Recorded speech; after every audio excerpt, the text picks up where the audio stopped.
அன்பார்ந்தவர்களே, 23வது இளைஞர் ஞாயிறு திருப்பலியிலே நாம் இணைந்திருக்கிறோம்.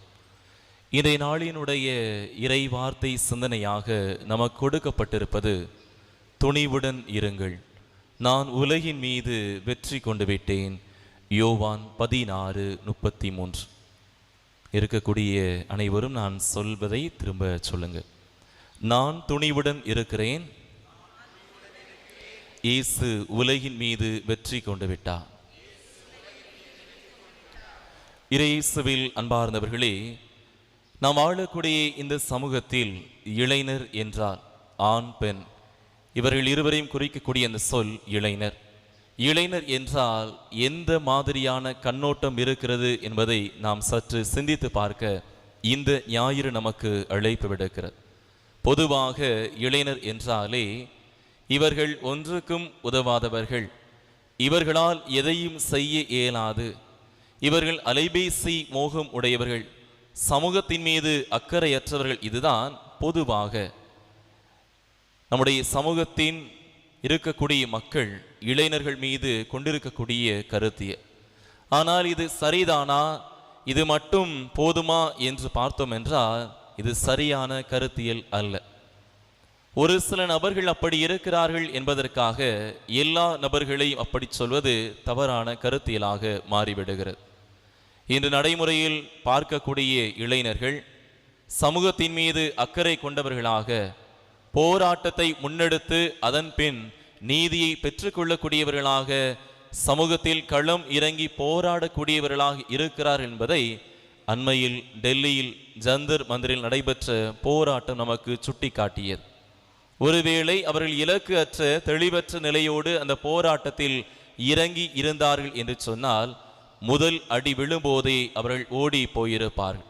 ஆனால் அவர் இலக்கு தெளிவோடு அவர்கள் இருந்த காரணத்தினால், சமூகத்தின் மீது அவர்களுக்கு இருந்த அந்த அக்கறையினால் தங்கள் மேல் அடி விழுந்த போதிலும் அவர்கள் ஒருவர் மற்றவருக்கு ஆதரவாக துணிவூட்டக்கூடியவர்களாக இருந்தார்கள் என்பதை சமூக வலைதளத்தின் வழியாக நாம் அறிந்து கொள்ள முடிந்தது.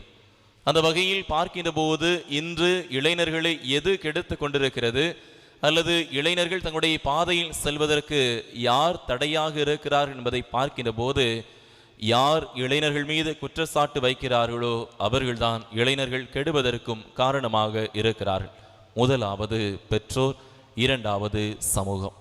பெற்றோர் எப்படி தங்களுடைய பிள்ளைகள் கெடுவதற்கு காரணமாக இருக்க முடியும் என்பதை சிந்தித்து பார்க்கின்ற போது, பிள்ளைகள் சிறு வயதில் வளருகின்ற போதே நான் பட்ட கஷ்டத்தை என்னுடைய பிள்ளைகள் படக்கூடாது என்று சொல்லி தங்களுடைய பிள்ளைகள் மகிழ்ச்சியாக, எப்பொழுதும் மகிழ்ச்சியாக இருக்க வேண்டும் என்பதற்காக அவர்கள் மீது தங்களுடைய ஆர்வத்தை, தங்களுடைய விருப்புகளை பதிக்கக்கூடிய பெற்றோர்களை நாம் பார்க்க முடிகிறது. தங்களுடைய பிள்ளைகள் விரும்பாததை அல்லது தங்களுடைய பிள்ளைகள் மகிழ்ச்சியாக இருக்க வேண்டும் என்பதற்காக அவர்கள் கேட்காததை கூட வாங்கி கொடுக்கக்கூடிய பெற்றோரினால் இன்று இளம் வயதிலேயே, சிறு வயதிலேயே பிள்ளைகள் தவறான பாதைக்கு இட்டு செல்லப்படுகிறார். ஒரு பிள்ளைக்கு எது தேவை, எது தேவையில்லை என்பது பெற்றோருக்கு தெரியும். ஆனாலும் கூட என்னுடைய பிள்ளை மற்றவர்களைப் போல கவலைப்பட்டு கொள்ளக்கூடாது என்பதற்காக எல்லாவற்றையும் வாங்கி கொடுக்கக்கூடிய அந்த மோகம் இன்று பெற்றோர் மத்தியில் இருக்கக்கூடிய காரணத்தினால் அவர்கள் தங்களுடைய பிள்ளைகளை தாங்கள் அறியாமலேயே கெடுத்து கொண்டிருக்கிறார்.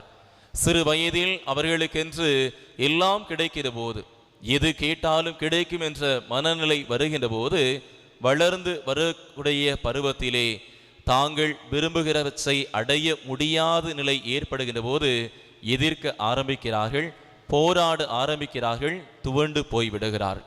இதற்கு அடிப்படையில் பெற்றோர்தான் காரணமாக இருக்கிறார்கள் என்பதை பெற்றோர்கள் உணர்ந்து கொள்ள வேண்டும். இரண்டாவது சமூகம்.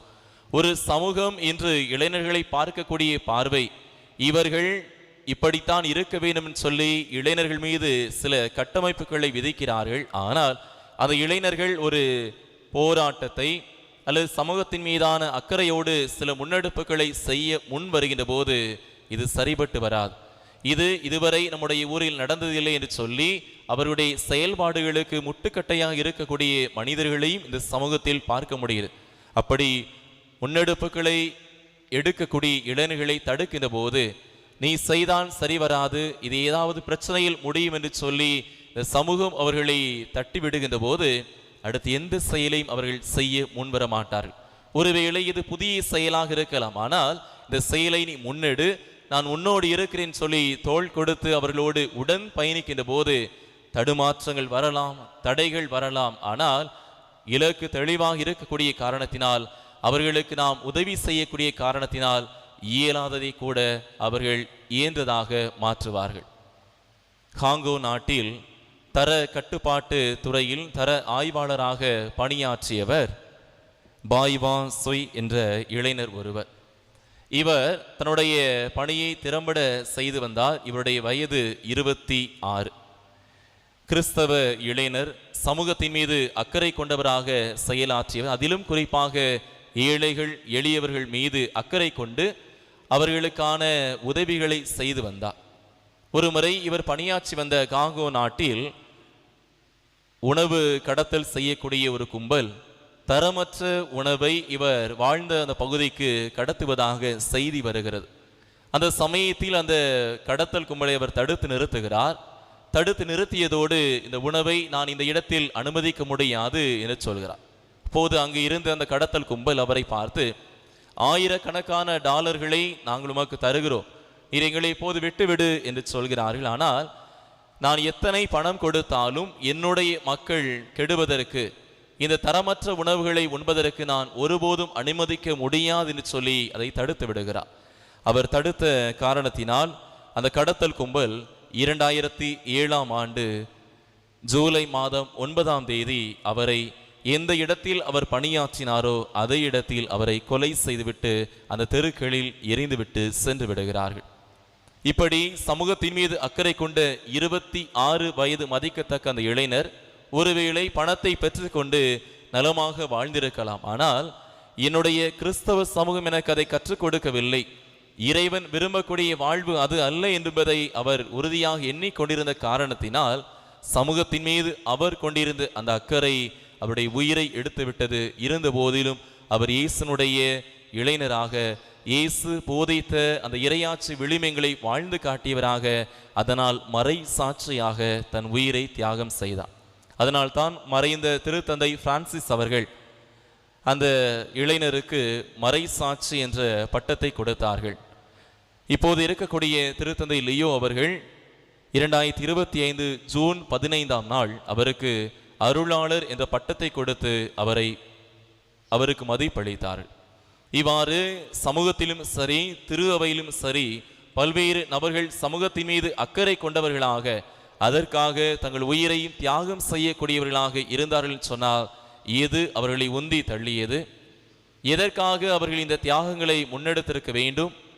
அவர்கள் இறைவன் மீது கொண்டிருந்த நம்பிக்கையும் இந்த சமூகத்தின் மீதான பற்றும் அன்பும் அவர்களை இத்தகைய செயலை செய்ய தூண்டியது என்று சொன்னால், ஒருவேளை நம்முடைய வீடுகளில் இருக்கக்கூடிய இளைஞர்கள் இத்தகைய போராட்டங்களை, எதிர்ப்புகளை முன்னெடுக்கின்ற போது அன்பு பெற்றோரை நம்முடைய மனநிலை என்னவாக இருக்கும்?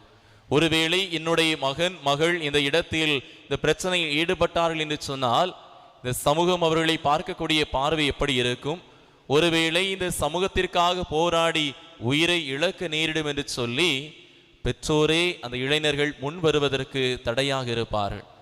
இந்த சமூகத்திலும் கூட பல்வேறு காரணிகள் இந்த இளைஞர்களை முடமாக்குகிறது, அவர்கள் செயல்படுவதற்கு தடையாக இருக்கிறது.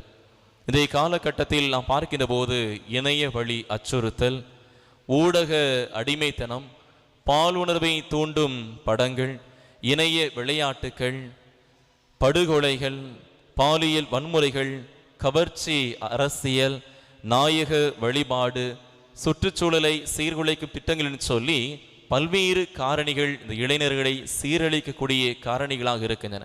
இது யாருக்கோ எங்கோ நடைபெற்று கொண்டிருக்கிறது, யாரோ பாதிக்கப்பட்டு கொண்டிருக்கிறார்கள், எனக்கு என்ன என்ற மனநிலையோடு ஒருவேளை நானும் நீங்களும் இருந்தோம் என்று சொன்னால், இன்று யாருக்கோ நடைபெறுவது நாளை நமக்கு நடைபெறும்.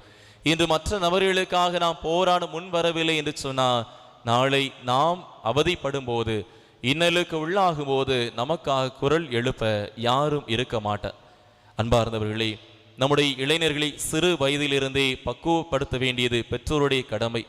சமூகத்தில் ஒரு பொறுப்புகளில் அவர்கள் முன் வருகின்ற போது அவர்களை தட்டி கொடுக்க வேண்டியது சமூகத்தில் உள்ளவர்களுடைய கடமை. இத்தகைய செயல்களை நாம் செய்தோம் என்று சொன்னால் எத்தகைய நிலையில் அந்த இளைஞர்கள் இருந்தாலும், இயலாது என்ற மந்த மனநிலை இருந்தாலும் இயலும் என்ற மனநிலைக்கு அவர்கள் கடந்து வரும். அதுதான் இறைவன் நமக்கு இன்றைய நாளில் கொடுக்கக்கூடிய இறை சிந்தனையாக இருக்கிறது.